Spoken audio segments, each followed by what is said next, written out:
Hello दोस्तों, स्वागत है आप सभी का हमारे YouTube channel free study classes में। तो स्टूडेंट, आज की इस वीडियो में हम अर्धवार्षिक परीक्षा पेपर राजस्थान 2021-22 कक्षा 11 हिंदी साहित्य का यहाँ पर अर्धवार्षिक परीक्षा पेपर देखने वाले हैं।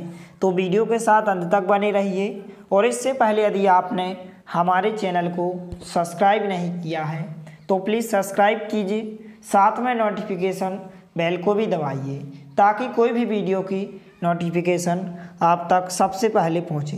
तो चलिए वीडियो को स्टार्ट करते हैं। तो यहाँ पर इसमें दिए गए सभी प्रश्नों को आपको अभी से अच्छे से तैयार कर लेना है, क्योंकि ये आपकी अर्धवार्षिक परीक्षा की दृष्टि से बहुत ही महत्वपूर्ण प्रश्न है। तो यहाँ पर जो आपको टाइम दिया जाएगा 2 घंटे 45 मिनट का आपको टाइम दिया जाएगा। और जो यहाँ पर आपका पेपर आएगा 48 अंक का आपका पेपर आएगा। और यहाँ पर परीक्षार्थियों के लिए सामान्य निर्देश दिए गए हैं। सभी निर्देशों को आपको ध्यानपूर्वक अच्छे से पढ़ लेना है। तो यहाँ पर सबसे पहले हम जो यहाँ पर खंड 1 यहाँ पर आपको आपतित गद्यांश दिए जाएंगे इस प्रकार से। तो यहाँ पर पहला प्रश्न है, निम्नलिखित आपतित गद्यांश को ध्यानपूर्वक पढ़कर नीचे लिखे प्रश्नों के उत्तर दीजिए। तो इस प्रकार से इस आपतित गद्यांश को आपको अच्छे से पढ़ लेना है और नीचे दिए गए प्रश्नों के आंसर को आपको बताना है। तो यहाँ पर इस प्रकार से आपसे प्रश्न पूछे जाएंगे। यहाँ पर पहला प्रश्न है, हमें किन विचारों को अनुभूत कर लेने की आवश्यकता है। दूसरा प्रश्न है, शिक्षा का सही अर्थ है। तीसरा प्रश्न है यहाँ पर, निजी ज्ञान भंडार का समृद्ध करने के लिए आवश्यकता है। इसके बाद यहाँ पर प्रश्नांक 4 है, जो शिक्षा भूत दया का भाव और स्नेह का साहस उत्पन्न नहीं कर सकती है वह है। तो इस प्रकार से यहाँ पर आपको 4 ऑप्शन दिए गए हैं। इसके बाद प्रश्नांक 5 है, लेखक के अनुसार शिक्षा क्या है। इसके बाद प्रश्नांक 6 है, हमें कैसी शिक्षा की आवश्यकता है। इसके बाद प्रश्नांक 7 है, लेखक के अनुसार वर्तमान शिक्षा पद्धति कैसी है। इसके बाद प्रश्नांक 8 है, शिक्षा का वास्तविक उद्देश्य क्या होना चाहिए। इसके बाद यहाँ पर नेक्स्ट क्वेश्चन है प्रश्नांक 3, निम्नलिखित आपतित पद्यांश को ध्यानपूर्वक पढ़कर दिए गए प्रश्नों के उत्तर दीजिए। तो इस प्रकार से यहाँ पर आपको एक आपतित पद्यांश दिया जाएगा। तो इसको पढ़कर आपको नीचे दिए गए प्रश्नों के आंसर को आपको बताना है। तो इस प्रकार से यहाँ पर पहला प्रश्न है, बादल को वर्ष के हर्ष क्यों कहा गया है। इस प्रकार से यहाँ पर आपको 4 ऑप्शन दिए गए हैं। इसके बाद दूसरा प्रश्न है, कवि बादलों में क्या दिखाने को कहता है। तो यहाँ पर आपको 4 ऑब्जेक्ट टाइप क्वेश्चंस दिए गए हैं। इसके बाद यहाँ पर नेक्स्ट क्वेश्चन है प्रश्नांक 3, बादलों को बरसते देख कवि का मन क्या करने को करता है। इसके बाद यहाँ पर चौथा प्रश्न है, अंबर में भर निज रोर में क्या व्यक्त हुई है। इसके बाद प्रश्नांक 5 है, प्रस्तुत काव्यांश की पंक्ति बरस तू बरस बरस के रसधार में कौन सा अलंकार है। इसके बाद प्रश्नांक 6 है, काव्यांश में कौन सी रीति प्रयुक्त हुई है। इसके बाद प्रश्नांक 7 है, काव्यांश में कौन सा रस है। इसके बाद 8वां प्रश्न है, काव्यांश के भाषा शिल्प पर प्रकाश डालिए। तो इस प्रकार से सभी प्रश्नों को आपको अभी से अच्छे से तैयार कर लेना है और वीडियो को ज़्यादा से ज़्यादा अपने दोस्तों के साथ शेयर करना है ताकि सभी को इसका बेनिफिट हो सके। और यदि आप इसकी PDF को डाउनलोड करना चाहते हैं तो आप हमारे टेलीग्राम चैनल को ज्वाइन कीजिए। डिस्क्रिप्शन में लिंक दी गई है, वहां पर आपको इसकी PDF प्रोवाइड की जाएगी।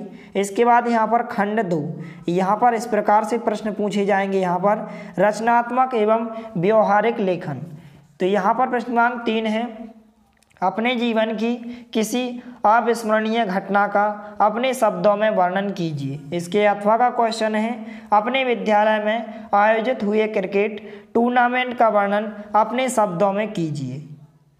इसके बाद यहाँ पर नेक्स्ट क्वेश्चन है प्रश्नांक 4, जिला कलेक्टर बीकानेर की ओर से स्वास्थ्य सचिव राजस्थान सरकार को अपने क्षेत्र में अज्ञात बीमारी से राहत दिलवाने हेतु राजधानी से एक चिकित्सकों की टीम भिजवाने हेतु निर्धारित प्रारूप में एक कार्यालयी पत्र लिखिए। तो इस प्रकार से यहाँ पर आपको एक लेटर पूछा जाएगा। इसके अथवा में भी आपको दिया गया है। तो सभी प्रश्नों को आपको अभी से अच्छे से तैयार कर लेना है। इसके बाद प्रश्नांक 5 है, प्रतिवेदन का अभिप्राय एवं परिभाषा स्पष्ट कीजिए। इसके अथवा का क्वेश्चन है, आदर्श प्रतिवेदन की विशेषताएं लिखिए। इसके बाद प्रश्नांक 6 है, प्रेस प्रगति किसे कहते हैं। प्रेस विज्ञप्ति और प्रेस नोट में क्या अंतर है। इसके बाद यहाँ पर अथवा का क्वेश्चन भी दिया गया है।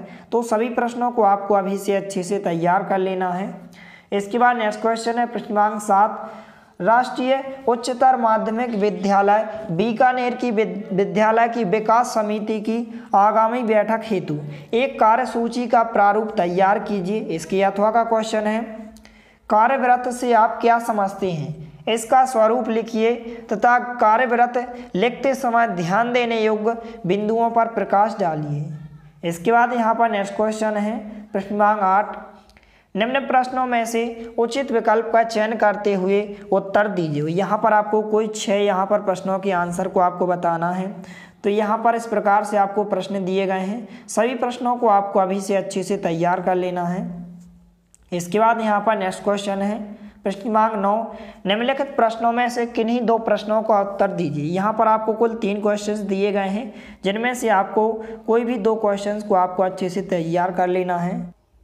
इसके बाद यहाँ पर खंड 3 में आपको पाठ्य पुस्तक अंतराल दिए गए हैं। यहाँ पर प्रश्न क्रमांक 10 है, निम्नलिखित काव्यांश की साप्रसंग व्याख्या कीजिए। तो इस प्रकार से इनकी आपको साप्रसंग व्याख्या को अच्छे से तैयार कर लेना है। इसके बाद यहाँ पर अथवा का भी है, इसको भी आपको अभी से अच्छे से तैयार कर लेना है। इसके बाद प्रश्न क्रमांक 11 है, सब आँखों के आंसू उजले कविता का मूल भाव स्पष्ट कीजिए। इसके बाद यहाँ पर प्रश्न क्रमांक 11 का अथवा का क्वेश्चन है, खेलन में को काको गुसैया पद से बोल मनोविज्ञान पर प्रकाश पड़ता है, स्पष्ट कीजिए। इसके बाद प्रश्न क्रमांक 12 है, अन्न न भावे नींद न आवे का कारण क्या कारण है, ऐसी स्थिति क्यों हो गई है। इसके अथवा का क्वेश्चन है, कस्तूरी मृग के अपने पर ही चिढ़ने का क्या कारण है, स्पष्ट कीजिए। तो इस प्रकार से सभी प्रश्नों को आपको अभी से अच्छे से तैयार कर लेना है। इसके बाद प्रश्न क्रमांक 13 है, किन्हीं 3 प्रश्नों के उत्तर दीजिए। तो यहाँ पर आपको कुल 5 प्रश्न दिए गए हैं, जिनमें से आपको कोई भी 3 क्वेश्चंस को अच्छे से तैयार कर लेना है।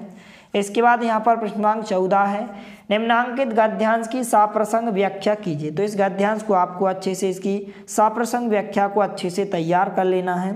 इसके बाद यहाँ पर अथवा का दिया गया है, इसको भी आपको अच्छे से तैयार कर लेना है।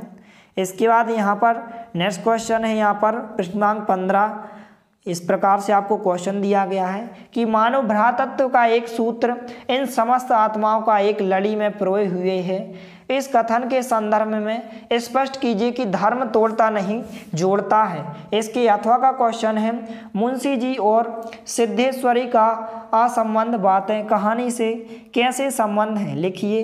इसके बाद यहाँ पर प्रश्न क्रमांक 16 है, किन्हीं 2 प्रश्नों के उत्तर दीजिए। यहाँ पर आपको 4 प्रश्न दिए गए हैं, जिनमें से आपको किन्हीं भी 2 प्रश्नों के आंसर को आपको बताना है। इसके बाद यहाँ पर प्रश्न क्रमांक 17 है, प्रेमचंद का जीवन परिचय तथा साहित्यिक योगदान पर विस्तार पूर्वक लिखिए। इसके बाद इसके अथवा का क्वेश्चन है, महादेवी वर्मा का जीवन परिचय तथा कृतित्व पर सविस्तार प्रकाश डालिए। इसके बाद यहाँ पर नेक्स्ट क्वेश्चन है प्रश्न क्रमांक यहाँ पर खंड 4 प्रश्न क्रमांक 18, निम्नलिखित में से किन्हीं 5 प्रश्नों के उत्तर दीजिए। यहाँ पर आपको कुल 8 प्रश्न दिए गए हैं, जिनमें से आपको किन्हीं भी 5 प्रश्नों को अच्छे से तैयार कर लेना है। तो इस प्रकार से सभी प्रश्नों को आपको अभी से अच्छे से तैयार कर लेना है। यदि वीडियो पसंद आए तो प्लीज़ लाइक कीजिए, दोस्तों के साथ शेयर कीजिए, और यदि आपने हमारे चैनल को सब्सक्राइब नहीं किया है तो प्लीज़ सब्सक्राइब कीजिए। धन्यवाद, मिलते हैं अगले वीडियो में, तब तक के लिए जय हिंद, वंदे मातरम।